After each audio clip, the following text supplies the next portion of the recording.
Okay, guys, this is the East Coast Economic Update for October the 30th, actually, 2009.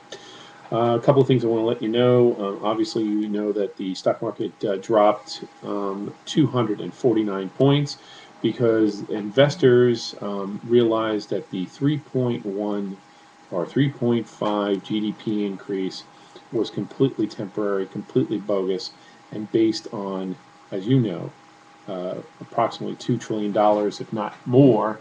$2 trillion that we know absolutely that was thrown at everything and stimulated the economy by people taking somebody else's money and spending it.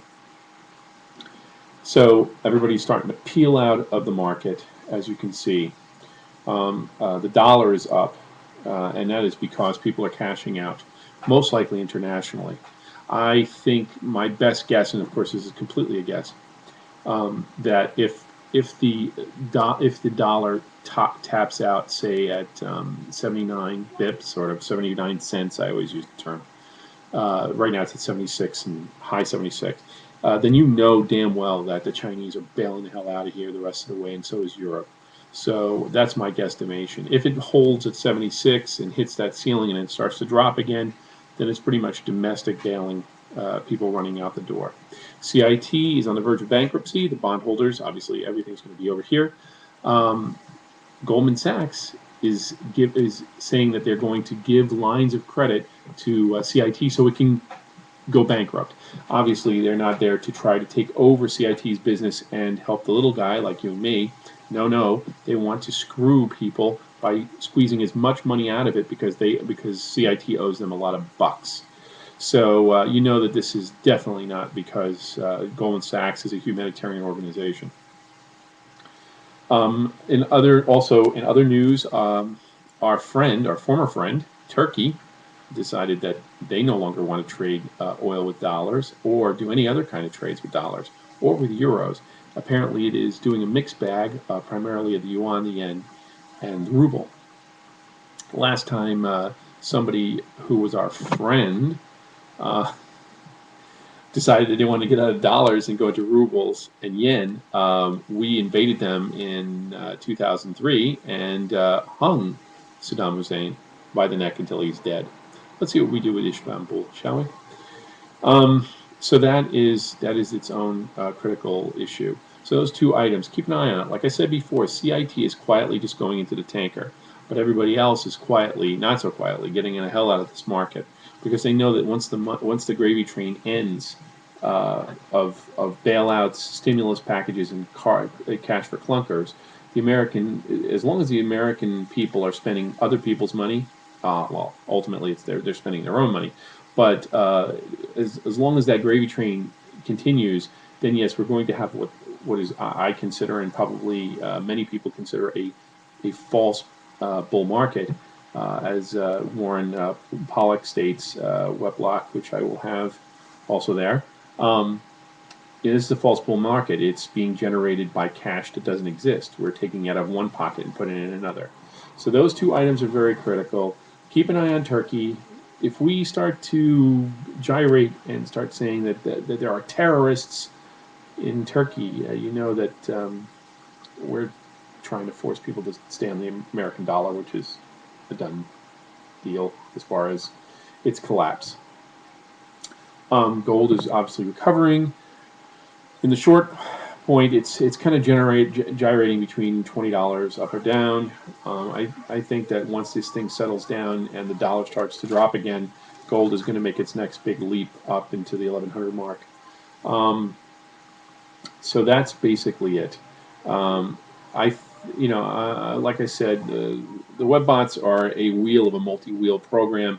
I'm not pointing to the web bots as the quintessential evidence. There's so much evidence that on this card has a millipede of wheels pushing it along and allowing us to understand that we are in the midst of a collapse, not only of an empire, but of a currency, and probably and most likely a complete collapse of ourselves, as a productive capacity is zero here. So I'll leave you with those thoughts. Also, a couple of you guys made comments to my statement about clawing back to a state-run business, and many of you had very positive comments. A number of you had some comments that said, it doesn't matter, the whole place is corrupt. Folks, for the guys and ladies and gentlemen who said to me, this is not worth it, everything's corrupt. Duh. It's the whole point. What I'm saying is you need to create democracy. Even if it's, your 3 blocks of Main Street and you're going to declare yourself a municipality. This is a practice that you need to get into now, before bullets start flying over your head, before electricity gets shut off and you don't have a backup plan. This is the time you start to get involved, right now. So if you don't believe democracy is worth creating, even if it's a democracy of 10 people, then you're not part of the solution. You are part of the problem. And the reality is that even if this whole government and this whole society as we understand it collapses, if we don't have some type of government, some type of court system, even if it's a tribunal system between us, to make sure that law and order, as we understand it, is operational, you are going to be part of the anarchy that is going to ensue, and you're going to be begging for some kind of stability. And if you don't create that stability, guys in black boots, goose stepping, are going to do it for you, and you're going to embrace them, because something is better than nothing. You are the one. You, as an individual, separates yourself between licentiousness and freedom, lawlessness, and have some sense of civility. It is your responsibility, you and me and everybody in the area.